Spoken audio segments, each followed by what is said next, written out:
hell did she say? What the hell did she say? I'm going to tell you what's happening. I'm interviewing you with a cell phone on a selfie stick. Just so selfie you know. stick, Yes, okay. So I'm going to let you touch it. So look at this. Oh, it feels just like a hand. Well, that's my beautiful hand. That's your beautiful hand, but there's no ring on it. No You're ring. not married. No ring. Well, I do have one. Oh, Bummer. bummer. I thought we were holding hands, and he's getting jealous. Now I know why you did a documentary. Absolutely. About this How can guy. you deny this totally guy? Did a Such a colorful character. Awesome. So tell me, when you met this guy, what was the first thing that came to your head? Wow. And second, this is going to be wild. You never know what's going to come out of this guy's mouth. You never know what he's going to do next. And that's what makes the film so fun. But to think about that I was actually the subject of it, to me that's like kind of reading a book.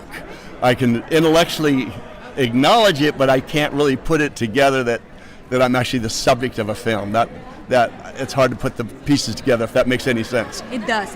For me, it does. Okay. And I have to tell the audience that you are carrying some cards with you. Oh, yeah. The film is called Dealt. Dealt. Dealt. Yeah. This is my English. It's like Dealt. As in dealt a hand of cards. And here's something you never do when you play for money. You never shuffle with one hand. Because then they get up and run away, and you're left playing with yourself. What the hell did he say? Not the name of your show? Yes. And this is the thing that you have to do at the end. You have to say something in Spanish. Oh, no I'm bilateral. I speak Texan and English. No hablo escargot también, y'all. Nada más. Lots of penetration. As my karate instructor would say. You never know what he's going to say. I promise. You just never know. Bill is an amazing person. The more I got to know him, the more I realized how amazing he actually is. He's got a legion of people he's met over the years that really love and honor Bill, and it's great to be part of that. Mention a couple of amazing people that you have met. Radiohead. Radiohead. Jeff Buckley. Okay, well, I've got to say Ben Harper then. I've got to say Ben, because he would have been the first. But Radiohead, I love Radiohead. And Jeff Buckley was my friend too. Aww. But he drowned, so I didn't know him real long. Dennis Rodman. Dennis Rodman's my friend. Oh my God, he knows everyone. No, I don't know everybody. And now he knows Vanessa Lua. Oh, I do now. Yeah, I just met her. And I hear that he talks a lot, right? Yes, he does. I talk a whole lot. But that's a good thing. You learn a lot. How was that editing process? Long, but it was good. I mean, you get to... Where does he stop the sentence? It just goes on and on and on. Un poco español. Muy bien. Muy bien. Agua. Agua caliente. Agua caliente, muy bien. Oh my God. Sí, sí. Así, más o menos. Gracias. Adiós. My name's Adam Dietrich. I'm a designer. What else would you like to know? I would like to know, you already have a kid, right? I have a kid, 10-month-old. Yes, I have a child. He's 10 months old. He is famous. Explain that. Well, he's a fallen angel. So it's the first fallen angel that we know of in the world. And he's 10 months old. He graduated with a PhD from Harvard. And he quickly moved into the tech industry because, that's a very profitable industry to be in. He may be an actor if he wants. He might be a James Franco type guy that just does whatever, Bomb City, it's the incredible true story, the tragic true story of Brian Deneke. He was the unwilling participant in launching this national crisis of bullying that we have in America.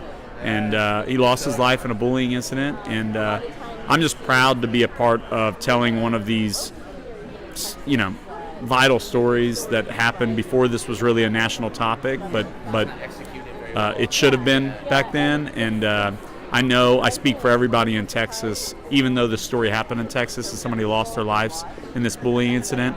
They don't represent all of the great people that are from Texas, and we want to spread the word about this story so that folks don't think that the folks that are from Texas are these people that took the life of Brian Deneke. So what he's trying to say is that not all Texans are assholes. in brief, not all Texans are most Texans are not assholes. Yeah. Have you ever been bullied? Of course, yeah. I've been in theater since I was in 5th grade. And so I got called lots of names during football when I would leave practice early to go to acting classes. Everybody out there has been bullied in some way, and it's a horrible feeling. We all know it. And you'd think that would stop bullying in general, right? Yeah, but no. But it doesn't. Hola! We're both punks. Yeah. Are you in real life punks? I am. Yeah, I grew up listening to punk rock my whole life. Still do. Playing a bunch of punk bands. You know. Okay, show your teeth to the audience. Look at that. Was that painful or is real? Oh. Is it gold? It's white gold, and I actually have little rubies on there. You know. It's like jewelry. I don't for guys? have any teeth, so I mean. So tell me, what was the most challenging thing you faced during this movie? Definitely the end of the film, the last part of the movie. That was the most challenging. I thought the last day. I'm not gonna give it away, but yeah, that was hard for me. So probably just figuring out my character. I mean, he was hands down the most difficult character I've ever played and portrayed in my life. I went and lived with the guy for 3 weeks, and crazy stories, crazy times. Honestly, like nuts. Oh my God. Yeah. I want to hear them all, but I know we don't have time, so I'm just gonna tell you. My last thing, I want to hear your Spanish. My Spanish, oh my God. I know poquito más. I can speak Polish if you want. No, español, come on. Cerveza, tequila. Uno, dos, tres, cuatro. Cinco, seis. Come on, muy bien. Ocho, I don't know, whatever. 9, 10. Uno más cerveza, por favor. So we are producers on The Big Spoon, which was a movie shot in Austin, and it's set in Austin, and it's set around two couples living under one roof, sort of, and trying to understand the perils of dating and what it means to be together or be apart, and kind of like they call it an unromantic comedy. An unromantic comedy about being together when you should really be apart. You can't get more unromantic than that, can you? So It's just a comedy. So how did you guys get involved with this crazy idea? Were you drunk and they were like, come on? And Yeah, it was all alcohol induced. No, I'm just kidding. It was, I don't know, I originally read the draft, a few years ago and sort of fell in love with the idea, and it's, it shifted over time, but it's still, remained true to the story, and it's a very relatable thing.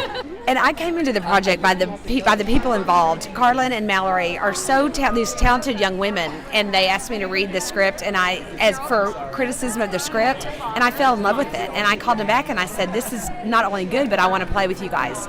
And it's amazing. I mean, what they have done for this project and shooting it in less than 3 weeks, and it's just been amazing. Their talent has, from the pre-pro to the filming to the finished product, has exceeded every expectation as a producer I could ever dream of. So why you don't tell the audience what does a producer do? Because we as an audience understand what the director does, the actor does, maybe the editor. The rest of the people will have no idea. We don't do anything. We make phone calls and we point. No, it's anything from, being diplomatic and, relationships to raising money to logistics to, bringing assets to the table, financing. It could be anything. Doing interviews. From logistics. Doing interviews with Vanessa Luau. Exactly. Yeah, that too. Yeah. It's anything from putting out fires to starting fires. Right? We've started. Everything from logistics and financing to getting people to our film. Yeah. Sí se puede. Sí se puede. Fiesta. Que empiece la fiesta. Gracias. So thank you so much. It was nice to meet you. Mucho gusto. Igualmente. I was so excited to get cast in this and to finally get to meet the mother that I played. Have you seen the film? No, I haven't. You haven't? You seeing it tonight or hopefully tomorrow? I will. Yeah, it is. I haven't seen it, so I get to see it tonight. It's a very, very emotional film. It's a very extremely sad film, apparently. It was a tough role to play. I cried for 3 days. Yep. And it was all in the script. I mean, I didn't have to work at it. It was so emotional. So that's awesome. Thank Congratulations. You. My last thing, I know you have to run, but you have to say something in Spanish. Hola. Adiós. Adiós. Gracias. Buenas noches. Guys, thank you so much for watching. Don't forget to subscribe, follow me on Facebook and on Twitter, and thank you so much to Kayla Garrido for this amazing dress. Adios.